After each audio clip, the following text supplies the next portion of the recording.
날마다 나를 살리는 큐티 이성호 목사입니다. 오늘 큐티 본문은 신명기 1장 34절에서 46절까지입니다. 주의 말씀으로 하루를 시작하게 하시니 감사합니다. 오늘도 주의 말씀과 동행하는 한 날이 되기를 소원합니다. 말씀해 주시옵소서. 듣겠습니다. 오늘은 광야로 들어갈지니라 라는 제목으로 함께 말씀 묵상하기를 원합니다. 첫 번째로 하나님의 단호한 조치입니다. 34절과 35절에서 이스라엘 백성의 원망을 듣고 진노하신 하나님은 출애굽 1세대가 약속의 땅을 밟지 못할 것이라고 명령하십니다. 그러나 36절에서 오직 여분네의 아들 갈렙은 그 땅에 들어가서 그것을 볼 것이라고 하십니다. 그리고 그와 그 자손에게 그 땅을 주시겠다고 하십니다. 37절에서 39절을 보면 하나님께서 모세에게는 너도 그리로 들어가지 못하리라 하시면서 눈의 아들 여호수아는 그리로 들어갈 것이라고 하십니다. 그리고 어른들이 사로잡히리라고 걱정한 어린 자녀들에게는 그 땅을 기업으로 주시겠다고 약속하십니다. 40절입니다. 너희는 방향을 돌려 홍해 길을 따라 광야로 들어갈지니라 하시매 라고 합니다. 이처럼 하나님의 선언은 무서울 정도로 명확합니다. 하나님의 약속을 믿지 못하고 원망했던 불신앙의 출애굽 1세대는 단 한 사람도 약속의 땅을 밟지 못하게 하셨습니다. 반면 하나님을 온전히 따랐던 갈렙과 여호수아 그리고 부모들의 불신앙 때문에 광야에서 죽을까 봐 염려했던 어린 자녀들만큼은 그 땅에 들어가게 하십니다. 이제 하나님께서 출애굽 1세대를 향하여 그들의 발걸음을 돌려 광야로 들어가라고 말씀하십니다. 그리고 홍해 길을 따라 가라고 하십니다. 홍해가 어디입니까? 이스라엘이 애굽에서 나와 가장 처음 하나님의 기적을 경험하고 걷는 강입니다. 즉 구원의 출발점입니다. 이 말씀은 하나님의 행하신 구원을 다시 돌이켜보라는 의미입니다. 은혜를 망각하고 원망하는 백성들을 향한 하나님의 단호한 조치입니다. 여러분 어떻습니까? 나는 현실을 탓하며 불평합니까? 하나님의 약속을 믿고 말씀에 순종합니까? 약속의 땅을 차지하고자 내가 그쳐야 할 원망과 불평은 무엇입니까?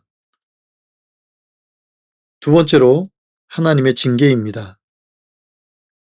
41절과 42절에서 모세를 통해 하나님의 징계의 선언을 들은 이 백성들이 그제야 우리가 올라가서 싸우리이다 하고 뒤늦게 났습니다. 그러나 하나님이 올라가지 말라고 명하십니다. 왜냐하면 하나님께서 그들과 함께 하시지 않겠다고 선언하셨습니다. 43절과 44절에서 그러나 그들은 그 명령을 거역하고 거리낌 없이 산지로 올라갑니다. 겉으로는 회개하고 순종하는 것처럼 보이지만 지금 이들은 자기 고집대로 행하고 있는 것입니다. 그래서 그 산지에 거주하는 아모리 족속이 벌떼처럼 내려와 참담한 패배를 경험하게 됩니다. 45절에서 아모리 족속에게 패배한 백성이 돌아와 통곡하지만 하나님은 그들의 소리를 듣지 않으십니다. 왜냐하면 이들의 눈물은 죄에 대한 진정한 회개가 아니라 실패에 대한 억울함과 후회의 눈물이었기 때문입니다. 내 마음대로 되지 않아서 억울해서 눈물을 흘리며 기도하는 것은 결코 하나님이 듣지 않으십니다. 하나님이 들으시는 기도는 상하고 통회한 마음입니다. 그런데 이스라엘 백성에게는 진정한 회개가 없었습니다. 46절입니다. 너희가 가데스에 여러 날 동안 머물렀나니 곧 너희가 그곳에 머물던 날 수대로니라고 합니다. 하나님의 징계는 그들이 가데스 바네아에서 머문 날만큼 광야에서 내놓으시겠다고 하십니다. 그래서 이 백성들은 광야에서 오랜 시간 동안 방황해야만 했습니다. 그리고 그 원인은 바로 불순종과 진정성이 없는 회개였습니다. 적용해 보세요. 하나님이 멈추라고 하신 일을 내 고집과 헛된 열심으로 밀어붙이고 있진 않습니까? 나의 눈물은 내 뜻대로 되지 않은 억울함 때문입니까? 아니면 진정한 회개입니까? 오늘 큐티 묵상 간증은 아빠를 깡패로 만든 나라는 제목의 한 성도님의 묵상 간증입니다. 돈이 부족한 환경에서 자라다 대학생 때 과외를 했습니다.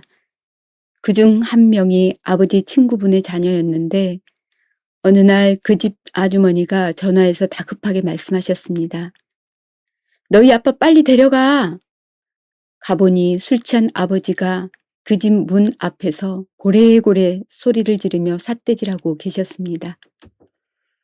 어머니와 아버지의 친구가 바람났다고 억지 쓰며 난동을 부리신 것입니다. 저는 동네 사람들이 몰려와 구경하는 모습을 보고 너무 창피해서 아빠가 깡패야?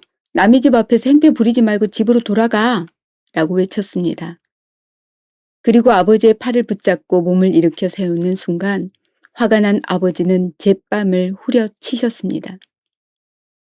그날 이후 저는 그 몰상식한 사람을 아버지로 여기지 않았고 평생 딱 한 번 싸대기 맞은 일을 기억하며 아버지를 저주했습니다. 그런데 오늘 말씀으로 하나님은 이 사건이 제 불순종의 결과라고 하십니다. 당시 아버지는 건설 회사에서 나와 인테리어 가게를 차리셨지만 경험이 없어 망했습니다. 그런데 가게 일을 도우시던 어머니는 센스 있고 친절해서 일 잘한다는 평판을 받았습니다. 그러자 자존감이 낮아지신 아버지가 어머니의 외도를 의심하며 삐뚤어진 방법으로 아픔을 표출하셨던 것 같습니다. 하지만 저는 그때 아버지의 마음을 조금도 헤아려 드리지 않았고 그저 사람들 보기 창피해서 아버지를 깡패 취급하고 몰아세웠습니다. 자고로 아버지는 근면성실하고 책임감이 강해야 한다는 기준을 세우고 아버지를 무시했던 교만을 고백합니다. 갈렙처럼 하나님께 온전히 순종하지 않고 오히려 하나님을 가르치려 했던 죄를 회개합니다. 예수 믿게 해주신 부모님이야말로 가장 큰 선물임을 기억하고 그 은혜에 감사하며 살겠습니다. 저의 적용은 일주일에 한 번씩 부모님께 안부 전화를 드리고 특히 아버지 이야기를 경청하겠습니다. 누군가를 판단하는 생각이 들 때 신명기 1장을 묵상하며 겸손히 순종하는 자로 돌아가겠습니다. 입니다. 사랑하는 성도 여러분, 하나님께서 원망과 불평한 이스라엘 백성들에게 단호한 조치를 취하십니다. 여호수아와 갈렙을 제외한 모든 출애굽 1세대는 가나안으로 들어가지 못하리라고 선언하십니다. 오히려 이 백성들이 사로잡히리라는 어린 자녀들이 그리로 들어갈 것이고 그들이 기업을 얻을 것이라고 선언하십니다. 이런 경고 앞에 이스라엘 백성들은 진정성을 가지고 하나님 앞에 엎드려 회개해야 하는데 그들은 여전히 불순종합니다. 그래서 가나안으로 올라갔다가 결국 아모리 족속에게 참패를 당합니다. 그래도 진정한 회개가 없는 어리석은 백성들입니다. 세속주의와 불순종으로 내 마음대로 행하고 결국에는 징계에도 굴복하지 않는 우리의 악함을 보는 듯합니다. 하나님이 받으시는 제사는 상하고 통회하는 마음입니다. 무엇을 행하기 전에 먼저 하나님 앞에 상한 마음으로 서는 저와 여러분이 되시기를 간절히 축원합니다. 기도드립니다. 사랑하는 주님, 하나님의 말씀에 전적으로 순종하지 못하는 저희를 용서하여 주시옵소서. 하나님이 원하시는 제사는 상하고 통회하는 마음이라고 하셨는데 우리는 무언가를 해야지만 하나님의 마음을 풀어줄 수 있을 것이라고 생각하고 어리석게 행동을 합니다. 주님, 우리의 이 어리석음을 용서하여 주시옵소서. 이스라엘 백성들이 불순종하여 가나안으로 올라가서 참패를 당하고도 그들은 회개할 줄 모르고 억울하고 답답해서 눈물을 흘렸습니다. 우리도 내 마음대로 되지 않아서 답답해하고 억울해하고 눈물을 흘릴 때가 있습니다. 그리고 완전히 넘어질 때가 있습니다. 이것이 우리 삶의 결론인 줄 알고 이제는 상한 마음과 통회하는 마음으로 주님 앞에 서게 하여 주시옵소서. 온전히 주님의 은혜를 구하고 겸손히 서게 하여 주시옵소서. 그리고 우리 삶의 주관자 되신 하나님만 의뢰하게 하여 주시옵소서. 우리 구주 예수 그리스도의 이름으로 간절히 기도하옵나이다. 아멘.